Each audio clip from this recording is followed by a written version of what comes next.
चले जी। आवाज बंद अब और बोर्ड की तरफ थोड़ी सोचो कर लें।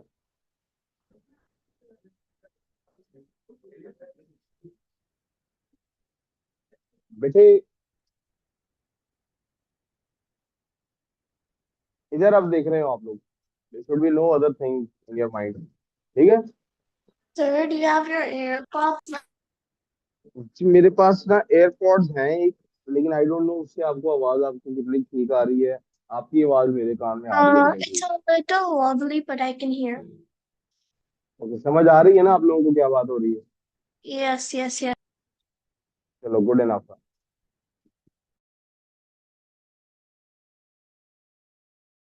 Uh oh.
जी बेटे, सॉरी मैंने एयरपॉड्स उतार दिए हैं। इन एयरपॉड्स के लिए यही प्रॉब्लम है, ये हिल जाते हैं तो मीटिंग फौरन बंद हो जाती है। तो मैंने एयरपॉड्स उतार दिए हैं अब।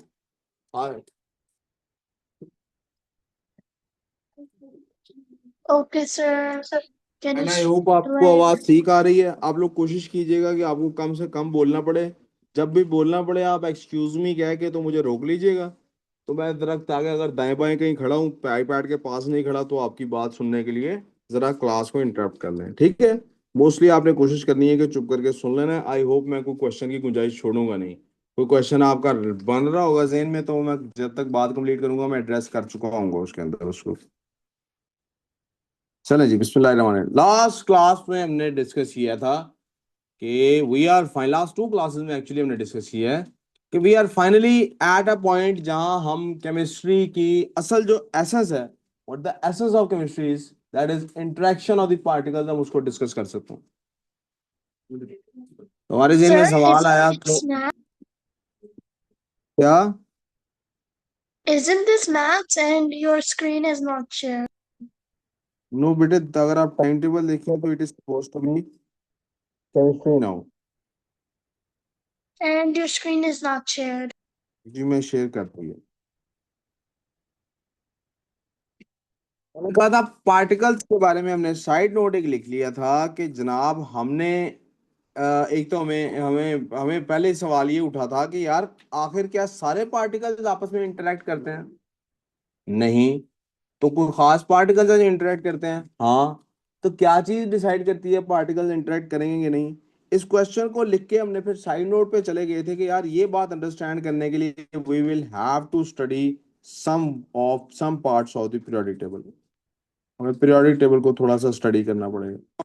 और जब हम पीरियोडिक टेबल को स्टडी करने के बाद, पीरियोडिक टेबल है क्या, हमने एक दफा उसको रिकॉल कर लेता हूँ। ये अरेंजमेंट है of particles of elements according to their atomic number. Sir आपकी तो अबूबकर इधर ही हैं आप? इसी लेक्चर पे हैं? हाँ, इसी पे रहें प्लीज।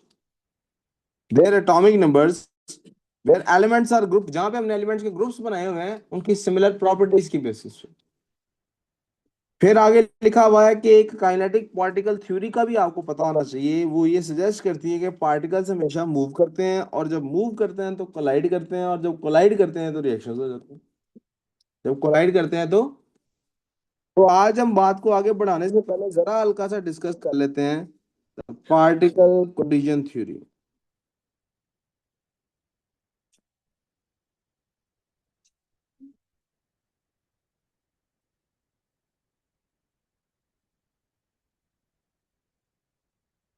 पार्टिकल्स हैव, पार्टिकल्स में क्या होती है? Kinetic energy. क्या होती है पार्टिकल्स के अंदर? काइनेटिक एनर्जी किस चीज का नाम है? दी कॉज ऑफ मूवमेंट, ये उनकी मूवमेंट की कॉज है। मूव करते हैं ना पार्टिकल्स, काइनेटिक एनर्जी की वजह से मूव करते हैं। मूवमेंट्स कॉज कोलिजन्स, मूवमेंट्स की वजह से क्या होते हैं? कोलिजन्स होते हैं। मूवमेंट्स की वजह से क्या होते हैं? कोलिजन्स होते हैं।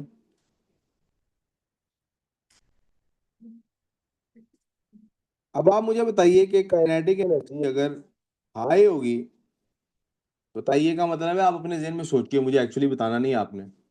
तो जितनी ज्यादा, क्या हुआ है? राइट है बेटा, लाइट ऑफ करना जरा। राइट राइट साइड वाली ऑफ कर।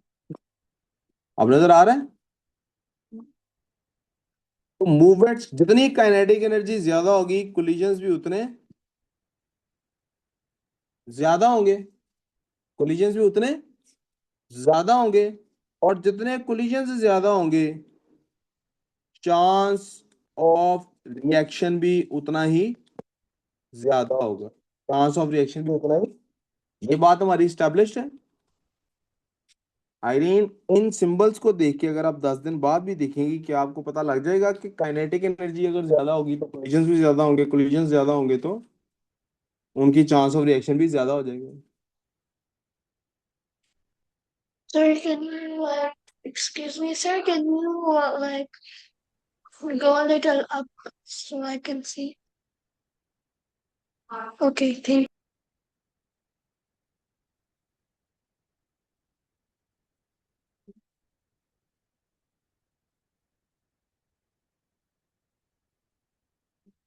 लिखिए ये बेटे। ओके, आगे चलते हैं। No, अब लफ्ज रिएक्शन को मैं चाहता हूँ यहीं पे डिस्क्राइब कर दूं।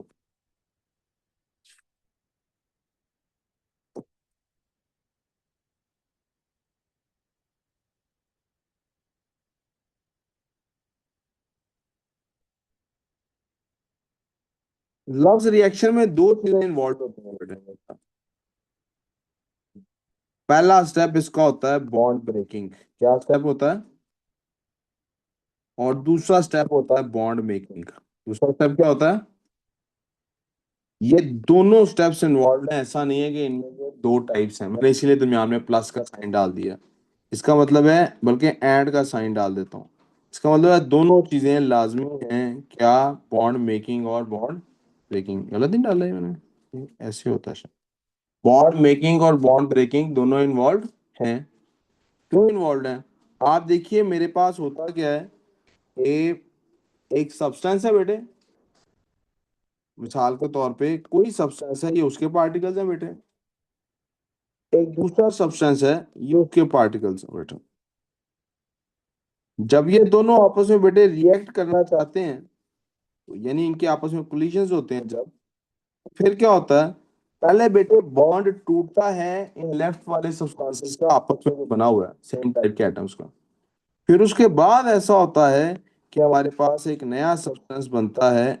और वो सब्सटेंस क्या होता है बेटे, ये मैं आपके सामने बना रहा हूँ, देखिए। आई होप मैं समझा चुका हूं कि पहले बॉन्ड ब्रेकिंग होती है, फिर बॉन्ड बॉन्ड ब्रेकिंग किस साइड पे होनी है? इसको हम कहते हैं रिएक्टेंट साइड। कौन सी साइड? रिएक्टेंट्स। और बॉन्ड मेकिंग जहां पे होती है वो क्या होते हैं हमारे पास बेटे? प्रोडक्ट्स। यहां तक कोई प्रॉब्लम, कोई कंफ्यूजन? एक छोटा सा साइड नोट और है, वो यहीं बना लें। आप मुझे बताइए कि अगर ग्लास जमीन पे गिरे, शीशे का ग्लास है, जमीन पे गिर रहा है, क्या हमेशा वो ग्लास टूटेगा ही टूटेगा? क्या इस बात का कोई चांस नहीं कि वो ग्लास ना टूटे? क्या चांस है उस ग्लास के ना टूटने का? 50। नो, मैंने ये नहीं पूछा बेटा, मैं परसेंटेज नहीं पूछ रहा। क्या वजह होगी अगर कभी ग्लास गिरा है और टूटा नहीं है? हल्का गिरा नॉट होगा इनफ। ग्लास, इसका मतलब है हल्का, इतनी जोर से नहीं ग्लास गिरा होगा कि टूट जाए। इसका मतलब है ग्लास इतनी जोर से नहीं गिरा होगा कि टूट, जिसे टाइम ना।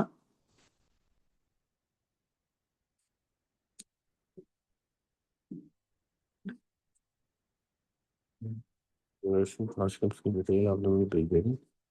बात हो गई वो नंबर, इतना बंदे को वापस भी देंगे। ठीक है, उसी जगह पेमेंट क्या बकाया वो मैं देखूंगा। बकाया है क्या? हाँ जी, मेरे इसी वजह से तो लेनी थी ट्रांस। चलो वो पता करते हैं ड्यूटी डायरेक्टली नाम से। जी बेटे, हमने कहा ग्लास अगर नहीं टूटेगा तो उसकी वजह है कि ग्लास शायद इतनी जोर से नहीं गिरा। क्या इसका अल्टीमेट ये रिजल्ट निकाला जा सकता है कि ग्लास को टूटने के लिए कोई मिनिमम रिक्वायर्ड जोर है कि इतनी जोर से गिरेगा तो टूटेगा? There has to be some minimum energy with which it should be thrown to the ground. तो वो इसकी काइनेटिक एनर्जी का कुछ मिनिमम होना चाहिए। इसलिए a reaction always requires a reaction always, Uttar please तवज्जो काम पे, always requires a minimum quantity of energy for collisions।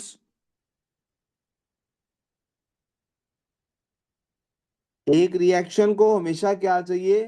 Always requires a minimum quantity of energy for collisions. लफ्ज कोलिजन्स काट देते हैं, इसी जगह लिख देते हैं फॉर सच कोलिजन्स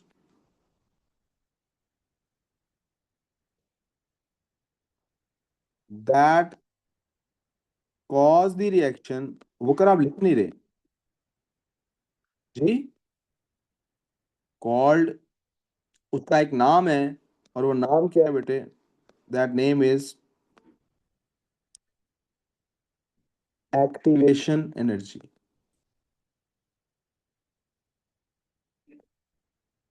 यहां तक किसी को कोई मसला है तो बता दीजिए जी। दोबारा रिपीट करूं इस बात को? जी, इस यहाँ इस बात को नोट कर लें, मैं फिर उसके बाद इसको एक्सप्लेन करता हूँ। आगे पढ़ दो।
आगे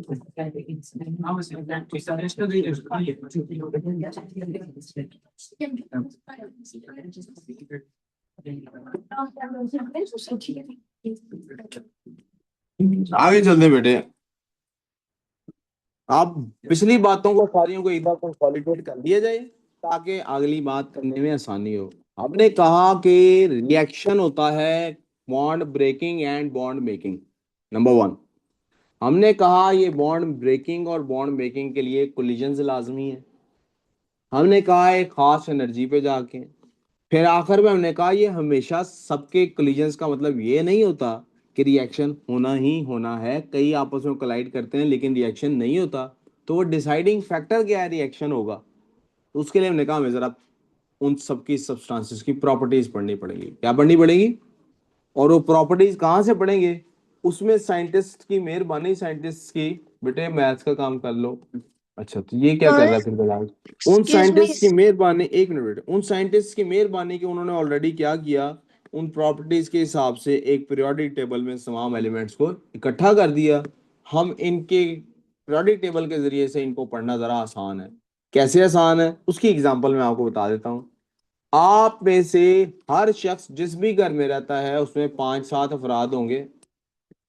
उन 5-7 अफराद की अपनी इंडिविजुअल पर्सनैलिटीज हैं। अगर मैंने उस फैमिली के लोगों को जानना है तो हर किसी को इंडिविजुअली पढ़ना पड़ेगा, हर किसी से मिलना पड़ेगा, डिस्कशन करनी पड़ेगी। लेकिन अगर मुझे पूरी पाकिस्तान की सारी फैमिलीज के साथ ये करना पड़े, पूरी दुनिया के साथ करना पड़े, that is a huge chunk. तो मैं स्टार्ट कैसे करता हूँ? स्टार्ट ऐसे करता हूँ, पहले ह्यूमन रेस के बारे में बात कर लेते हैं, उसकी कुछ ऐसी प्रॉपर्टीज देख लेते हैं जो सब में कॉमन है। तो सारे एलिमेंट्स में कुछ प्रॉपर्टीज कॉमन, हमने पहले वो डिस्कस कर ली। सबका कोई एटॉमिक नंबर होता है, सबका कोई प्रोटॉन नंबर होता है, कोई मास नंबर होता है, कोई इलेक्ट्रॉनिक कॉन्फ़िगरेशन होती है। फिर हम गए कॉन्टिनेंट वाइज, अफ्रीका के लोग ऐसे होते हैं, अमेरिका के ऐसे होते हैं, एशिया के ऐसे होते हैं, metals, non metals, noble gas. फिर हम गए कंट्री वाइज यानी ग्रुप वाइज पे आ गए। अब हम ऐसा क्यों कर रहे हैं? ताकि हमें पढ़ना अब ग्रुप वाइज और पीरियड वाइज को स्टडी करने लगे। अब आप यहाँ पूछ लें आपने क्या पूछना था। केमिस्ट्री का टेस्ट नहीं था? बेटे अगर होता तो मैं टेस्ट लेता ना बेटे, पढ़ाता नहीं ना। Sorry, it was written on the timetable. बेटे आप ना, मैं आपको टाइम टेबल पढ़ने की तरतीब बताता हूँ ताकि आइंदा ये कंफ्यूजन ना हो आपको। बेटे ये टाइम टेबल मैंने खोल दिया है, इसमें लिखा हुआ है केमिस्ट्री स्लैश अकाउंटिंग टेस्ट। अगर बेटे केमिस्ट्री और अकाउंटिंग दोनों का टेस्ट होता तो मैं लिखता chemistry and accounting test. Chemistry slash accounting test का मतलब है कि कुछ बच्चों की केमिस्ट्री की क्लास है, बाकी बच्चों की अकाउंटिंग का टेस्ट है। ठीक है, अब मैं वापस क्लास कंटिन्यू कर लूँ? Oh, okay, yes. Thank you. अब पीरियोडिक टेबल का मैंने आपको सिलेबस में बताया था। They have specifically asked us कि यार अभी आप लोग चुन्नू मुन्नू से, नन्हे मुन्ने से बच्चे हैं, अभी आपको क्या पता दुनिया में क्या हो रहा है क्या नहीं हो रहा। अभी तो आप कटिंग ही ठीक करा लें अपने बालों की तो बहुत है। तो हम ऐसा करते हैं, पीरियोडिक टेबल में बहुत सारे एलिमेंट्स होते हैं, हम आपको सारे पढ़ने के लिए नहीं कहते। हम क्या करते हैं, आपको सिर्फ दे देते हैं ग्रुप 1 पढ़ने के लिए, आपको दे देते हैं ग्रुप 7 पढ़ने के लिए, आपको दे देते हैं नोबल गैसेस पढ़ने के लिए, और आपको दे देते हैं ट्रांजिशन एलिमेंट्स की प्रॉपर्टीज पढ़ने के लिए। वो भी उन्होंने स्पेसिफाई कर दिया कितने के एलिमेंट्स हैं। मैंने रेड ब्लॉक आपके साथ बना लिया। हमने पहले मेटल्स को एक कलर दे दिया विच इज ब्लू, हमने येलो कलर दे दिया नॉन मेटल्स को, हमने पर्पल कलर दे दिया नोबल गैसेस को, और हमने ग्रीन कलर दे दिया ट्रांजिशन एलिमेंट्स। उसके बाद वो जो रेड कलर की आपको आउटलाइन नजर आ रही है, दैट इज टू शो कि ये सिलेबस में शामिल है एलिमेंट्स, और बाकी एलिमेंट्स सिलेबस में शामिल। बाकी किसी एलिमेंट का तस्करा अगर पेपर में आएगा तो उसके लिए नेसेसरी इंफॉर्मेशन साथ दी होगी। सवाल को सॉल्व करने के लिए जो इन्फॉर्मेशन रिक्वायर्ड है वो साथ क्वेश्चन में दी होगी, इनके लिए नहीं दी होगी। पीरियोडिक टेबल मौजूद होगा तो the best information that you can get about them is कि इनकी पीरियोडिक टेबल में जगह कहाँ है, इनका एटॉमिक नंबर क्या है, या इनका एटॉमिक मास क्या है, या इनका केमिकल सिंबल क्या है। That's it. नाम लिखा होगा केमिकल सिंबल के साथ, जैसे आप यहाँ देख सकते हैं लिथियम का सिंबल भी लिखा है। यही थी इन्फॉर्मेशन आपके पेपर में गिवन होगी। क्या इन्फॉर्मेशन नहीं गिवन होगी? ये जो हम पढ़ने लगे पीरियोडिक टेबल। हमारे पास इस वक्त यहाँ पे ग्रुप 1 की बात हो रही है, सो आपके पास ये पेज मौजूद है प्रिंट आउट की फॉर्म में। जिनके पास नहीं है वो प्लीज अप्रोच करेंगे फाद भाई को और खुद ही क्लास के बाद ले लेंगे। इसके पेज के अंदर हम ग्रुप 1 को डिस्कस कर रहे हैं। ग्रुप 1 के अंदर अगर आप देखें तो हमारे पास 3 एलिमेंट्स आते हैं, लिथियम, सोडियम और पोटेशियम, जो हमारे सिलेबस में हैं। तो आप जरा आ जाइए अब इधर। इस ग्रुप की कुछ फिजिकल प्रॉपर्टीज हैं। प्रॉपर्टीज पढ़ने से पहले हम जरा ग्रुप 1 के अंदर देख लें कि हमारे पास एलिमेंट्स कौन कौन से होते हैं। बेटे इधर ध्यान दो ना। पहली चीज, लिथियम हमारे सिलेबस में इलेक्ट्रॉनिक कन्फिग्रेशन लिखी हुई है 2 1। दूसरी चीज, सोडियम सिलेबस में है 2 8 1। ये पीरियड नंबर 1 में था, ग्रुप नंबर ये पीरियड नंबर 2 में है, ग्रुप नंबर 1 में है। ये सारे ग्रुप 1 में है, तो सिर्फ मैं पीरियड लिखने वाला हूँ इनका। क्या लिखने वाला हूँ सिर्फ इनका? ये पीरियड 2 में है, कैसे पता लगा? 2 शेल्स हैं। ये पीरियड 3 में है, कैसे पता लगा? 3 शेल्स हैं। ये पीरियड 4 में है, कैसे पता लगा? 4 शेल्स हैं। और आगे फिर वो पीरियड 5 6 के अंदर हैं, लेकिन मैं उनका तस्करा इसलिए नहीं कर रहा क्योंकि हमारे सिलेबस में शामिल उनमें और इनमें एक चीज जरूर कॉमन कॉमन होगी। वो ये, भाई इधर ध्यान देख मिस्टर जी, वो ये कि उनके आउटर मोस्ट शेल में इलेक्ट्रॉन्स कितने होंगे? 1। कितने होंगे? आपको प्रॉब्लम याद है? आइए वो जो 3 सिलेबस में शामिल हैं उनका पहले स्ट्रक्चर देख लीजिए। ये उन तीनों का स्ट्रक्चर है। 2 शेल बने हुए हैं, 3 बने हुए हैं, 4 बने हुए हैं। पहले शेल में 2, अगले में 8, उससे अगले में 8, और फिर आउटर मोस्ट में इसके भी एक इलेक्ट्रॉन है, इसके भी एक इलेक्ट्रॉन है, इसके भी एक इलेक्ट्रॉन है। प्रॉब्लम? अब मैं चाहूंगा आप पेज के इस तरफ आ जाइए। ये फिजिकल प्रॉपर्टीज आपको याद करनी है। याद करने से क्या मुराद? यू मस्ट नो कि ग्रुप 1 वाले एलिमेंट्स क्या होते हैं। आई डोंट नो कैसे ये हुआ मेरे से कि मैंने मिस किया है, but they are called as, ये जो ग्रुप 1 वाले हैं, दे आर कॉल्ड एज, कोई लिखा तो नहीं हुआ आगे? Alkali लिखा हुआ है जी। metals. जी बेटे, मैंने फिर से रिपीट करूंगा। आपने कुछ सवाल पूछना है तो आपने बोलना है, ठीक है? अल्कलाई मेटल्स इनको कहते हैं। कौन से मेटल्स कहते हैं? इनकी फिजिकल प्रॉपर्टीज पहले हम देख लेते हैं लेफ्ट साइड पे। शाइनी ग्रे सॉलिड्स होते हैं। यानी इसका मतलब है इस ग्रुप में जितने भी एलिमेंट्स आपको नजर आएंगे, शाइनी सब मेटल्स की प्रॉपर्टी हम पहले मेटल्स की प्रॉपर्टी में लिख चुके हैं। सॉलिड होते हैं रूम टेम्परेचर में सिवाय मरकरी के, ये भी हम लिख चुके हैं। इनके अंदर क्या क्वालिटी है? They are all shiny and grey and solid. Shiny, grey and, ये कंडक्टर्स अच्छे कंडक्टर्स होते हैं इन सॉलिड स्टेट। अगर इन्हें हम हाई टेम्परेचर पर ले जाके लिक्विड में कर देंगे तो they will remain good conductors. Good conductors क्यों है? कंडक्टर होने के लिए आपको इलेक्ट्रॉन्स फ्लो कराने आने चाहिए। क्या फ्लो कराने आने चाहिए?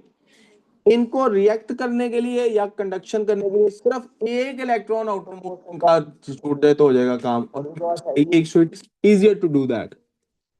मैलिएबल सारे मेटल्स होते हैं। मैलिएबल का क्या मतलब है? आप उन्हें गर्म करें, गर्म करने के बाद जब वो रेडिश शेड देनी शुरू कर दें तो वो मेल्टी मेल्टी से हो जाते हैं। मेल्ट हुए नहीं होते, थोड़ा सा नरम हो जाते हैं। उन्हें थोड़े से मार के जौन सी मर्जी शेप दे लें, ठीक है? डक्टाइल, इनको तार में कन्वर्ट किया जा सकता है। सोनोरस, अगर इन पे आप हथौड़ा मारेंगे तो लाउड नॉइज क्रिएट होगा, दैट मीन्स सोनोरस, ठीक है? ये ऐसा नहीं कि स्नोरिंग करते हैं रात को सोते हुए, ये सोनोरस है, सोनार से साउंड साउंड मेकिंग है ये लोग। सॉफ्ट मेटल्स कहलाते हैं। ये सॉफ्ट मेटल्स क्यों कहलाते हैं? आप छुरी से भी इनको काट सकते हैं। छुरी रखें, जैसे आरा चलाते हैं दरख्त पे, छुरी से इनके आरा चलाएं, छुरी चलाएं इन पे, they will be cut, pieces हो जाएंगे। इनके मेल्टिंग पॉइंट्स लो होते हैं, बस 200 से कम कम ही है इन सबके melting points. 200 degree Celsius, it is a high temperature, I know. हमसे तो 35 36 नहीं बर्दाश्त होता, बट फॉर मेटल्स, बाकी मेटल्स के कंपैरिजन में बहुत कम है। आपने देखा था हमारे पास ग्रेफाइट का ही 3000 से ऊपर था। ग्रेफाइट और डायमंड के 3200 3600 थे, ठीक है? तो metals as compare to non metal बहुत low But melting that's point है। डेंसिटी भी इनकी सबकी पानी से कम होती है। पानी की डेंसिटी 1 ग्राम पर इसका मतलब इनमें से किसी सब्सटेंस को भी आप पानी में डालेंगे ये हवा में तैरेगा। तो क्या हम इन्हें इस्तेमाल कर सकते हैं पानी में? नहीं। क्यों नहीं कर सकते?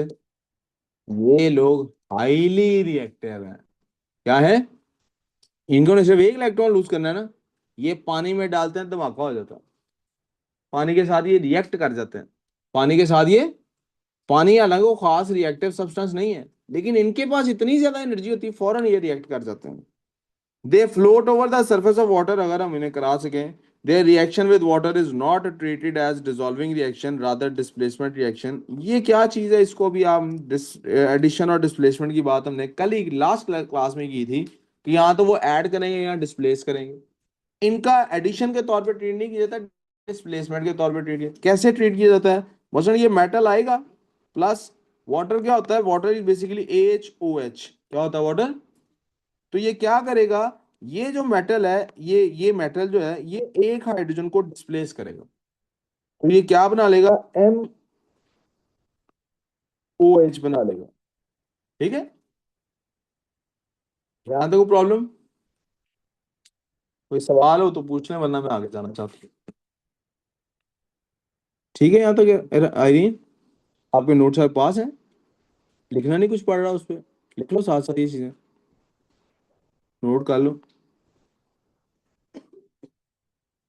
और अगर नहीं टिक ही लगा रहा हूँ, वैसे ज्यादा कोई लिखने की चीज है नहीं, नहीं लिखना तो लास्ट को मसला नहीं, ये एक्शन नीचे लिखा ही हुआ है, वैसे कोई इतना बड़ा मसला नहीं भी लिखा तो। अब आ जाते हैं बेटे इनकी केमिकल प्रॉपर्टीज की तरफ। अभी आप, मैं चाहता हूँ सेंटर वाले पेज को छोड़ दें। केमिकल प्रॉपर्टीज आपको बताया जो इलेक्ट्रॉन से रिलेटेड होती है। इनके नंबर ऑफ वैलेंस इलेक्ट्रॉन्स कितने हैं? 1 है। ग्रुप 1 में है तो सबका आउटर मोस्ट इलेक्ट्रॉन एक होगा। वैलेंसी इसकी इनकी क्या है? एक इलेक्ट्रॉन लूज करेंगे, और अगर एक इलेक्ट्रॉन लूज करेंगे बेटे तो इनके ऊपर चार्ज क्या आएगा? उसको ऑक्सीडेशन स्टेट भी कहते हैं। जो कहते हैं, याद है कोई प्रॉब्लम? नेचर इनकी मेटालिक है। They are also known as alkali metals because they react with water to produce alkalis. वो अल्कलीज प्रोड्यूस कर देते हैं। अल्कली एक टाइप के केमिकल्स होते हैं, we'll study them in a later time. ठीक है, ग्रुप 1 का मेटल है प्लस वाटर है, क्या बन जाएगा? मेटल हाइड्रोक्साइड बन जाएगा प्लस हाइड्रोजन। वो हाइड्रोजन जो आपने डिस्प्लेस किया वो साइड पे हो जाएगी। ये आपके सामने एक रिएक्शन आ गया। मेटल है H2O, क्या होता है वो? बेसिकली H पॉजिटिव और OH नेगेटिव होता है, तो MaOH बन गया आपके सामने, और 1 2 H2, ये इसको बैलेंस करने के लिए एक हाइड्रोजन का एटम निकला है। जी बेटे, Sir, it says 1/2, which means half. जी मैंने तो ऐसा कुछ नहीं कहा कि इसका ये मतलब नहीं है, मैंने भी यही कहा एक हाइड्रोजन एटम Like निकलेगा। एक atom. तो बेटे ये मॉलिक्यूल बना हुआ है, एटम में एक ही होता है, एटम टू नहीं होते।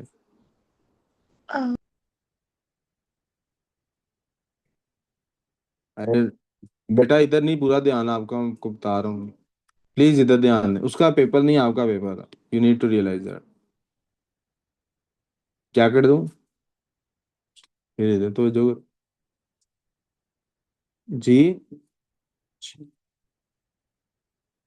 एक बच्चे ने पूछा सर ये ए क्यों क्यों लिखा हुआ है, जरा प्लीज गौर से सुनिएगा, अच्छा सवाल है। कल मैंने आपको बताया था यहाँ ब्रैकेट में जो भी लिखा होता है वो स्टेट होती है, वो क्या होती है? तो आज मैं आपको यहीं पे स्पेस मिली है तो स्टेट्स के नाम यहीं पे लिखवा देता हूँ।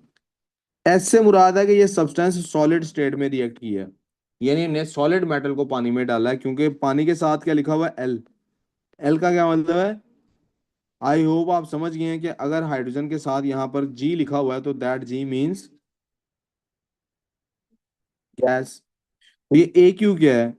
ए क्यू का मतलब बेटे होता है एक्वस। एक्वस का क्या मतलब है? पानी के अंदर मिक्स है ये, पानी के अंदर, Aqueous. और आयनिक फॉर्म में है, यानी आयोनाइज हुआ हुआ है। यानी ये पानी में किस फॉर्म में है? एम पॉजिटिव और OH नेगेटिव की फॉर्म में। आयोनिक कंपाउंड बन गया ना ये आयोनिक कंपाउंड बन गया। तो आयोनिक कंपाउंड पानी में क्या होते हैं? आयोनाइज हो जाते हैं। यहाँ तो कोई प्रॉब्लम किसी को? अब आ जाते हैं इधर बेटा। अब ये बेटा जो चीज है इसको हम कहते हैं ट्रेंड्स। क्या कहते हैं इनको? यहाँ लिखा भी हुआ है रिएक्टिविटी ट्रेंड। मैंने आपको कहा था ना कि सबके हाथ सब कोई ना कोई there is some pre determiner, कोई डिटर्मिनर डिटर्मिन करेगा रिएक्ट करेंगे कि नहीं। वो डिटर्मिनर्स अब हम पढ़ने लगे हैं। ग्रुप 1 के अंदर क्या है बेटे? अगर एटॉमिक नंबर जैसे जैसे बढ़ रहा है, जैसे जैसे एटॉमिक नंबर, लिथियम से ज्यादा एटॉमिक नंबर है ना सोडियम का, सोडियम से ज्यादा है ना पोटेशियम का, इसको हम अंग्रेजी में कहते हैं डाउन द ग्रुप। क्या कहते हैं इसको अंग्रेजी में? Down down the the group. Group. जैसे जैसे बेटे निजाम चलता है तो प्रोटॉन नंबर बढ़ता है, एटॉमिक नंबर बढ़ता है, प्रोटॉन नंबर बढ़ता है, इसका मतलब इलेक्ट्रॉन नंबर भी बढ़ता है। यानी ये तीनों चीजें आपस में रिलेटेड है ना एक दूसरे के। एटॉमिक नंबर बढ़ा है तो मतलब प्रोटॉन नंबर, प्रोटॉन्स बढ़ गए, और एटम न्यूट्रल होता है, नंबर ऑफ इलेक्ट्रॉन्स भी इसका मतलब बढ़ गए। अच्छा जी, अब अगर नंबर ऑफ इलेक्ट्रॉन्स बढ़ते जाएंगे डाउन द ग्रुप, आप देखेंगे नंबर ऑफ शेल्स भी बढ़ते जाएंगे। शेल बढ़ेगा तो एटम का साइज भी बढ़ जाएगा। लिथियम से बड़ा ही एटम होगा ना सोडियम का, सोडियम से बड़ा ही एटम होगा ना पोटेशियम का। वी गुड सो फार। इसका मतलब है distance between nucleus and outer most electron, ये देखें ये डिस्टेंस है, इधर न्यूक्लियस का आउटर मोस्ट इलेक्ट्रॉन से इतना डिस्टेंस है। ये मैंने ब्लू एरो आपके सामने बना दी है, और यहाँ पर आउटर मोस्ट इलेक्ट्रॉन्स के साथ देखिए मैं एरो बना रहा हूँ। आप देखिए वो जो डिस्टेंस है, मैं साइड पे बना रहा हूँ डिस्टेंस को सिर्फ मेजर करने की।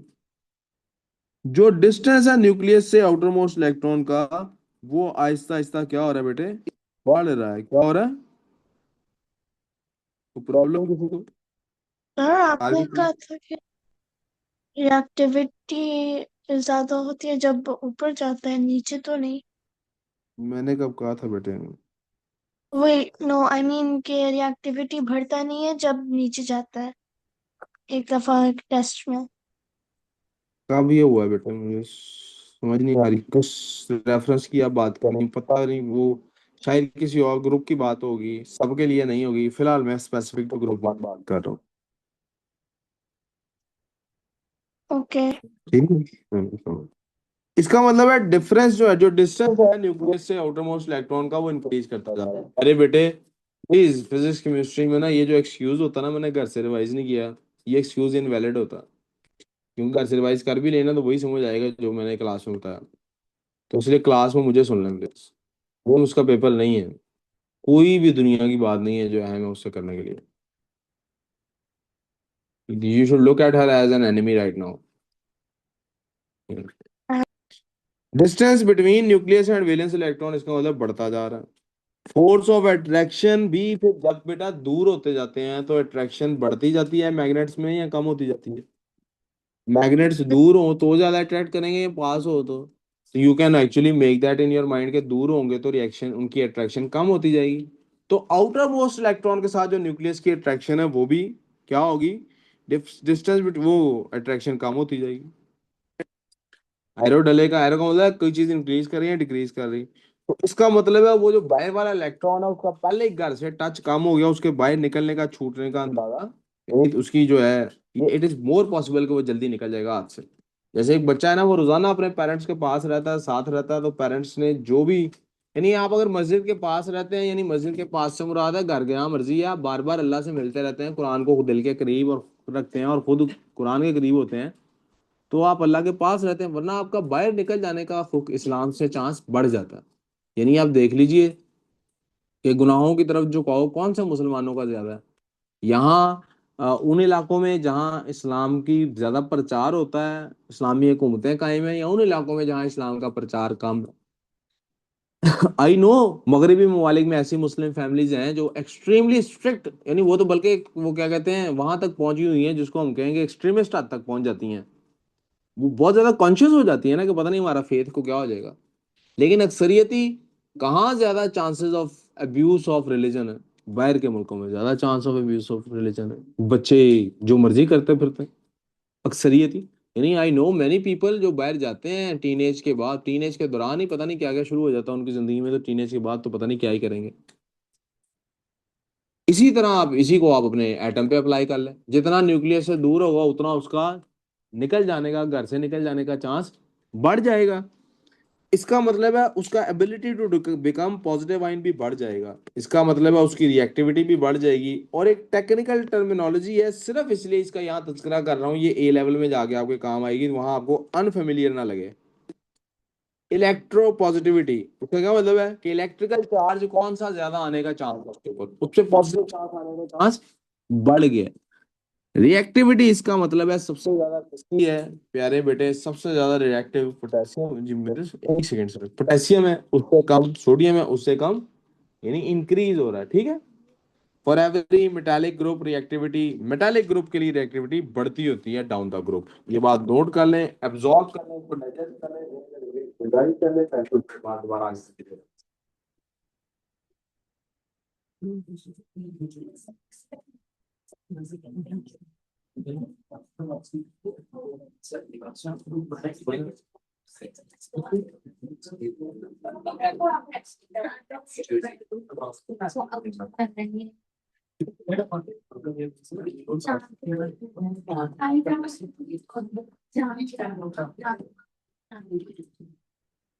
गुड बच्चों, ध्यान दो प्रॉब्लम।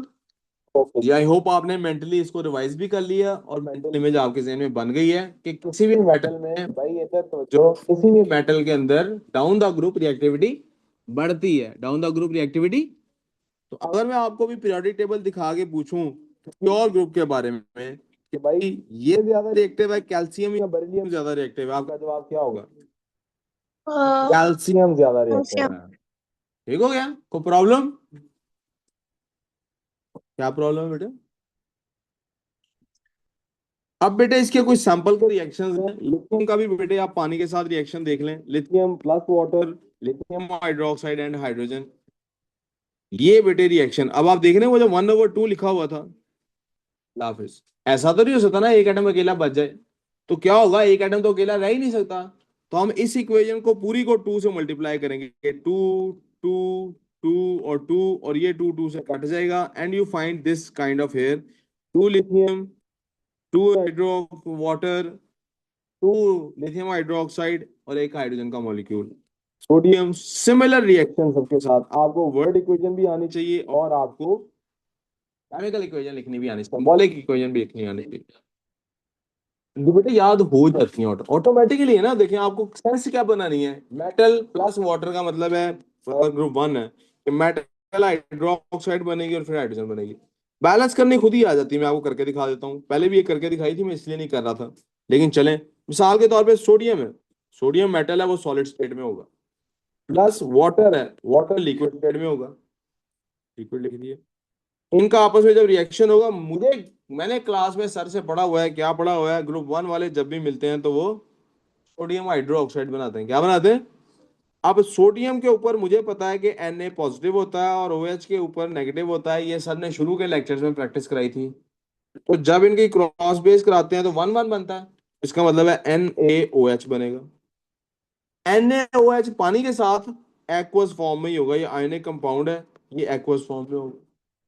प्लस इसने तो हाइड्रोजन का एक को डिस्प्लेस कर दिया, तो प्लस क्या बनना है, हाइड्रोजन। हाइड्रोजन किस फॉर्म में होगी? गैस फॉर्म में होगी। तो मैंने आपको याद कराया हुआ है 7 गैसेज ऐसी हैं जो डायटोमिक मॉलिक्यूल होती है, उनमें से एक हाइड्रोजन, पहली हाइड्रोजन लिखवाई थी। यानी देखो आपको पता लग रहा है पिछले लेक्चर्स कैसे कनेक्टेड है असल केमिस्ट्री के साथ, क्यों उन पे जोर लगाया गया है, क्या स्ट्रक्चर है सारे स्टफ का।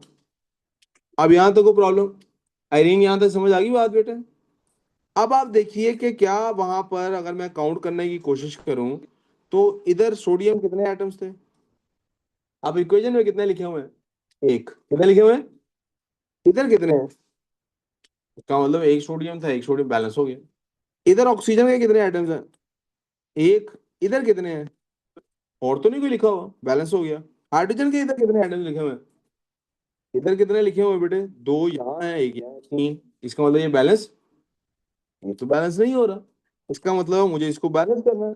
अब बैलेंस कैसे करूंगा? एक कम करना है ना राइट साइड से, क्योंकि लेफ्ट पे थे ही दो, तो इधर कैसे हो सकता? तो मैं 1/2 कर दूंगा, ये बैलेंस हो जाएगा। यहां तक प्रॉब्लम? अब केमिस्ट्री में ना रूल ये है कि हम फ्रैक्शन में नहीं लिखते, आधा मॉलिक्यूल कोई चीज नहीं होती, याद है ना पार्टिकल वाली बात। तो ये तो मैंने मैथमेटिकली चेक किया कि कब बैलेंस होता है, जब सब बैलेंस हो जाए। तो जो चीज भी आपको डिनोमिनेटर में फ्रैक्शन में नजर आए ना, सबको उससे मल्टीप्लाई कर दें। जैसे इसमें 2 से मल्टीप्लाई इसको करें, इसको करें, इसको करें, इसको करें, ये 2 साथ रह जाएंगे, ये इधर वाला 2 सिर्फ इस 2 से कट जाएगा। रिएक्शन क्या बनेगा? ये आपके सामने, ये भी 2 रह गए, ये भी 2 रह गए, ये भी 2 रह गए, इधर 2 नहीं। और बात समझ आ गई? सती समझ आ गई बात? कोई कंफ्यूजन किसी को है प्लीज आस्क। अब इधर आ जाते हैं बेटे, ये बेटे आपको जो चीजें याद करनी है, ऑब्जर्वेशन, हर किसी की अलग अलग ऑब्जर्वेशन है याद करनी। इन तीनों में से सबसे ज्यादा रिएक्टिव कौन सा था? हमने क्या बात की थी? डाउन द ग्रुप रिएक्टिविटी होती है, तो सबसे नीचे वाला सबसे रिएक्टिव है। मैं इसको जरा नीचे से पढ़ता है, reacts more violently than sodium. Sodium large amount of heat is release, धमाके की तरह रिएक्शन होता है। स्लो रिएक्शन, जो जितना कम रिएक्टिव है उतना slow reaction. Enough heat is release so hydrogen Burns, इतनी ज्यादा एनर्जी प्रोड्यूस हो जाती है कि हाइड्रोजन प्रोड्यूस रिलीज जो होती है वो भी बर्न हो जाती है लिलिक कलर्ड फ्लेम से। प्लीज अंडरलाइन कर लें इसको, ये आपको याद करनी है बात कि हाइड्रोजन, इसका मतलब है हाइड्रोजन का ये टेस्ट हो गया। ये किसका टेस्ट हो गया? हाइड्रोजन गैस का टेस्ट हो गया क्या कि उसका ये वाले कलर का फ्लेम बनता है। किस कलर का फ्लेम बनता है? लिलिक कलर्ड फ्लेम बनता है। उसमें क्या, hydrogen release fire and causes a ball of sodium to dash across the surface. ये तो कहता है जी, आपको पता है कि आप कभी भी पानी में आप पकड़ें सोडियम का एक पीस पकड़ें, उसको ऑयल लगाया होता है, वो पानी जो हवा में भी नमी होती है ना उसके साथ भी फट जाता है, उसको दरिया में फेंकें, वो ऑयल की परत खत्म होगी, पहली लेयर जो ऊपर बॉल के उससे रिएक्ट करेगा, बाकी को उठा के बाहर फेंकेगा, वो दरिया में आगे जाके गिरेगी, फिर धमाका होगा, फिर आगे जाके गिरेगी, फिर धमाका होगा, फिर। मैं आपको इसकी एक छोटी सी वीडियो दिखा देता हूँ। इसमें आपको फिजिंग नजर आ जाती है, इससे ज्यादा वायलेंट रिएक्शन नहीं होता। ये melt into a shiny ball that dashes around the surface. मैं चाहूंगा कि इससे पहले कि आगे पढ़ाऊं, मैं जल्दी से आपको एक छोटी सी वीडियो दिखाने की कोशिश कर लेता हूं।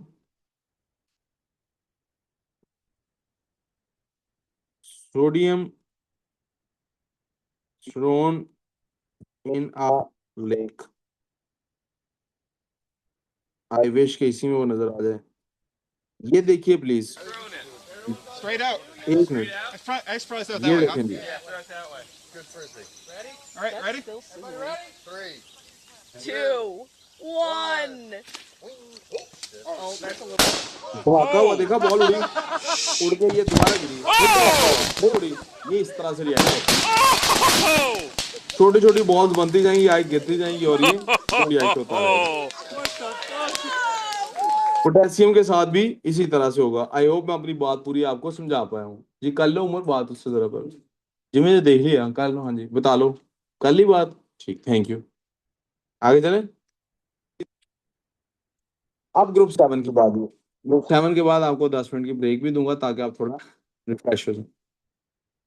ग्रुप 7 कौन सा ग्रुप है बेटे? इस ग्रुप को सबसे पहले आप जहन में ये बिठा लीजिए कि ग्रुप 7 का एक नाम है, इस ग्रुप 7 का एक नाम है, एंड दैट इज हेलोजेंस। क्या नाम है? हेलोजेंस की एक ट्रांसलेशन है, वो ट्रांसलेशन क्या है? Salt formers. क्या नाम ट्रांसलेशन है?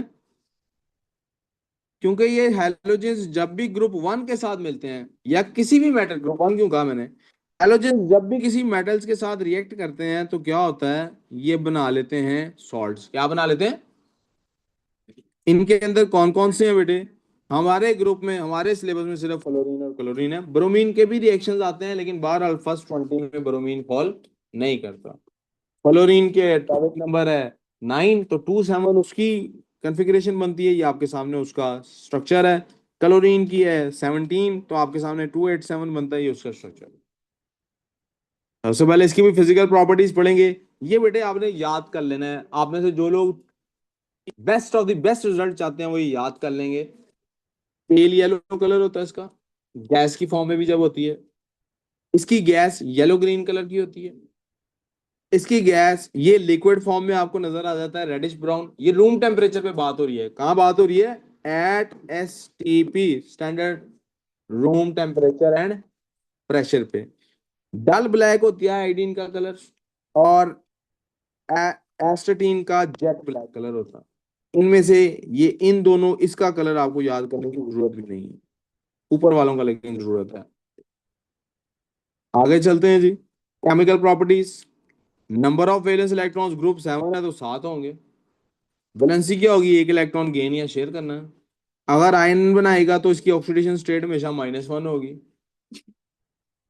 या शेयर कर रहा होगा तो हम डैश डालेंगे उसके साथ के, ये सिंगल बॉन्ड बनाएगा। कितने बॉन्ड्स बनाएगा? शेयरिंग में भी सिंगल बॉन्ड है, ऑक्सीडेशन भी -1, नॉन मेटल नेचर। हेलोजेंस कहते हैं, सॉल्ट फॉर्मर्स कहते हैं। सॉल्ट क्या होता है? एक आयोनिक कंपाउंड होता है that is found by the reaction between any metal and non metal. जो भी मेटल और नॉन मेटल से रिएक्शन होता है उसको सॉल्ट कहते हैं। ये बात गलत है। Between found by the reaction between any metal and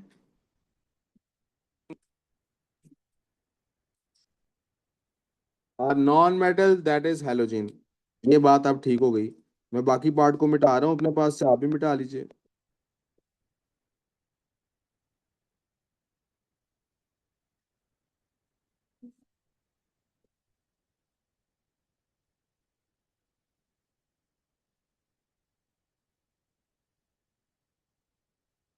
The ionic compound will be known या called as salt। Metal plus non metal ionic compound बनता है हमेशा, आपको भी पता है, मुझे भी पता है।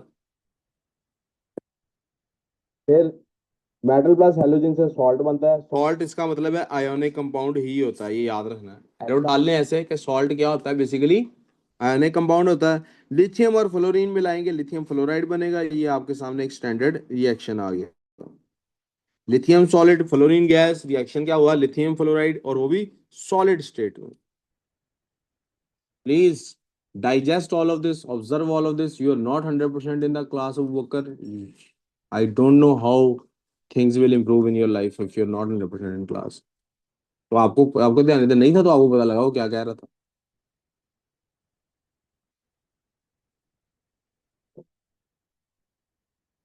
आगे चले जी। जी बेटे, ग्रुप 7 कंप्लीट तो कर लें, ट्रेंड्स नहीं पढ़ने उसके। As we move down the group 7, atomic number इसका इंक्रीज करता है बेटे, यस करता है। प्रोटॉन नंबर इंक्रीज करता है, यस करता है। इसका मतलब number of electrons, yes increase करते हैं। Number of shell, yes increase करते हैं। एटॉमिक साइज इसका भी, जब एटॉमिक साइज बढ़ता है, डिस्टेंस बिटवीन न्यूक्लियस और वो इनकमिंग इलेक्ट्रॉन, इसने तो इलेक्ट्रॉन गेन करना है ना, तो डिस्टेंस इनका आपस में इनकमिंग इलेक्ट्रॉन के साथ बढ़ता रहता है, राइट। फिर force of attraction between the nucleus and the incoming electron वो कम हो जाएगी, सारी बात है, क्योंकि दूर हर आने वाले शेल में शेल दूर होता जा रहा है आउटर मोस्ट। जैसे हमने उसमें देखा था, इसमें भी देख लेते हैं। इसका आउटर मोस्ट शेल इधर तक दूर है न्यूक्लियस से, इसका थोड़ा दूर है। यहाँ देखो प्रॉब्लम। अब आगे चलते हैं। Tendency to gain the electron कम होती जाती है, tendency to gain the electron, तो रिएक्टिविटी भी कम होती जाती है। आई होप आपको पता लग गया होगा, आप इसको उससे मिक्स कर लेंगे। Ability to form negative ion कम होती जाती है, तो इलेक्ट्रोनेगेटिविटी भी कम होती जाती है, तो रिएक्टिविटी फ्लोरीन की ज्यादा होगी, क्लोरीन की उससे कम होगी। This is very important thing to remember.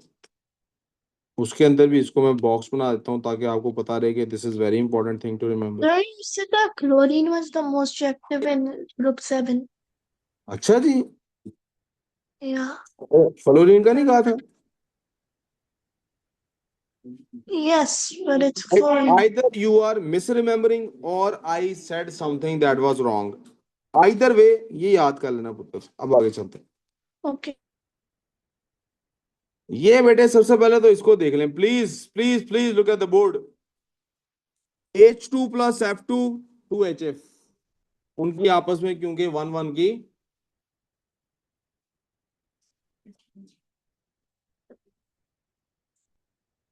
तो बैलेंस करने के लिए 2 लगा दिए यहाँ पे बेटे, और वो गैस की फॉर्म में hydrogen fluoride, hydrogen chloride, hydrogen bromide, hydrogen iodide. ये किसके साथ रिएक्शन दिखाए हमने?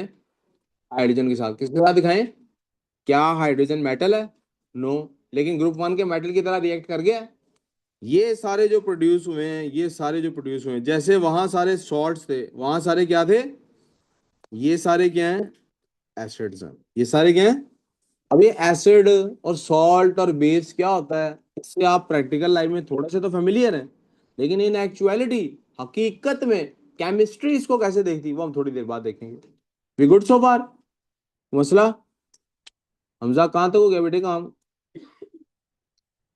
गुड, शाबाश। 2 4 मिनट की ब्रेक ले लो, जाके जरा ना इधर से फाहद को बुला देना। यहां तक को प्रॉब्लम बेटे? जरा इनकी ऑब्जर्वेशन देख लें। ये एक्सप्लोसिवली रिएक्ट करता है, कूल एंड डार्क कंडीशंस भी हो तब भी एक्सप्लोसिवली रिएक्ट कर जाता है। कूल एंड डार्क कंडीशंस क्यों इंपॉर्टेंट है लिखना? क्योंकि उसका मतलब है कि उनकी पार्टिकल्स की मूवमेंट स्लो हो गई है। ठंड में मूवमेंट पार्टिकल्स की, रिएक्ट्स एक्सप्लोसिवली इन सनलाइट, सनलाइट हो तो रिएक्ट करता है, और ये एक्सप्लोसिवली। बेटा जिस रिएक्शन को भी सनलाइट रिक्वायर्ड हो, आ लाइट रिक्वायरिंग, प्लीज अपने पास फुटनोट लिख लें, अ लाइट रिक्वायरिंग रिएक्शन, यानी ऐसा रिएक्शन। यार असल में ना मैंने बुलवाना है सर सलमान, उनको रिक्वेस्ट करनी है साथ वाली क्लास में, तो टच हो रहा है इधर आगे काम। एक light requiring reaction photochemical reaction कहलाता है। A light requiring reaction is called a photochemical reaction. ये प्लीज अपने पास लिख लीजिए। ऐसा रिएक्शन जिसको लाइट चाहिए वो कौन सा रिएक्शन कहलाता है? यहाँ भी स्टार डाल लें, यहाँ भी स्टार डाल लें, आपको पता लग जाएगा क्यों डालें। रिएक्ट स्लोली ऑन हीटिंग, ये हीट करने पे स्लो रिएक्ट करता है। और forms an equilibrium mixture on heating, इसका क्या मतलब है? फॉर्म्स एन इक्विलिब्रियम मिक्सचर का क्या मतलब है? नो बेटे, reaction goes both ways, reaction दोनों तरफ जाता है।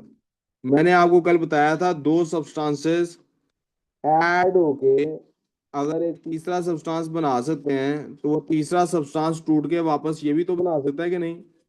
यस और नो? तो इसके लिए हम एरो ऐसे डालते हैं कि ये इधर भी जाता है और ये इधर भी आता है। यहां तो कोई प्रॉब्लम? इसका एरो ऐसा होता है बेटा, ठीक है बेटे? वो जो नीचे एरो डला हुआ है वैसा नहीं होता, मैं उस एरो को मिटाने लगा हूं।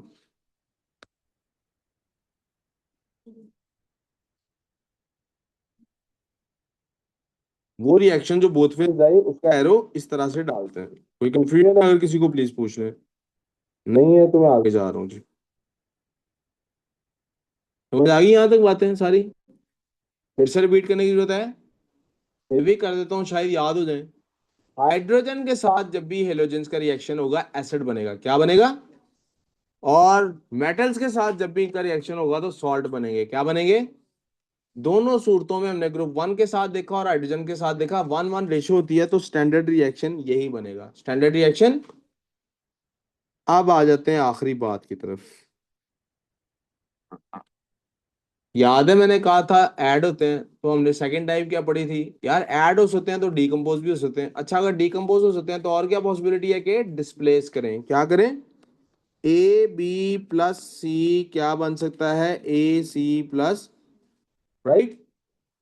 इसका फैक्टर क्या होता है? Why displacement, displacement is based, इसका डिसाइडिंग फैक्टर क्या है? Based on reactivity. किस पे बेस्ड है?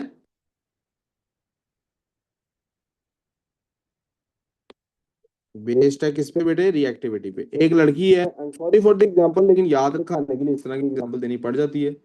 एक लड़की है, वो किसी लड़के से इसलिए शादी करना चाहती है क्योंकि वो लड़का अमीर है, क्योंकि वो लड़का, अभी उनकी शादी नहीं हुई तो उस लड़की के लिए एक और रिश्ता आ गया है गरीब लड़के का। क्या वो उस अमीर लड़के को छोड़ के इससे शादी करेगी? एक और तीसरा रिश्ता आ गया है, वो उस अमीर लड़के से भी ज्यादा अमीर है, उसका बॉस है। अब शादी कर लेगी। इसका मतलब है कि आप जितने भी रिएक्टिव हैं, अगर आपसे ज्यादा रिएक्टिव सब्सटेंस आएगा तो डिस्प्लेस आपको कर सकता है, वरना वो डिस्प्लेस, आप कितने भी होनहार हैं, समझ आ गई मेरी बात? KCl, क्लोरीन ज्यादा रिएक्टिव होता है कि ब्रोमीन के आयोडीन? रिएक्टिविटी सीरीज में हमें पता है जैसे जैसे नीचे जाएंगे रिएक्टिविटी कम होती जाएगी। इन तीनों में क्लोरीन सबसे रिएक्टिव है। कौन सबसे रिएक्टिव है? तो KCl में Cl ऐड करने से तो कोई रिएक्शन होने से रहा, कोई रिएक्शन नहीं होगा ना। लेकिन क्लोरीन अगर आप KBr में ऐड करेंगे, चूंकि क्लोरीन ज्यादा रिएक्टिव है, चूंकि क्लोरीन ज्यादा, तो आप देखें वो ब्रोमीन को डिस्प्लेस कर देगी, वो ब्रोमीन को डिस्प्लेस कर देगी। यहां तो कोई प्रॉब्लम? और ये क्लोरीन आयोडीन को भी डिस्प्लेस, क्योंकि ये आयोडीन से भी ज्यादा रिएक्टिव। हाँ जी बकर बोलो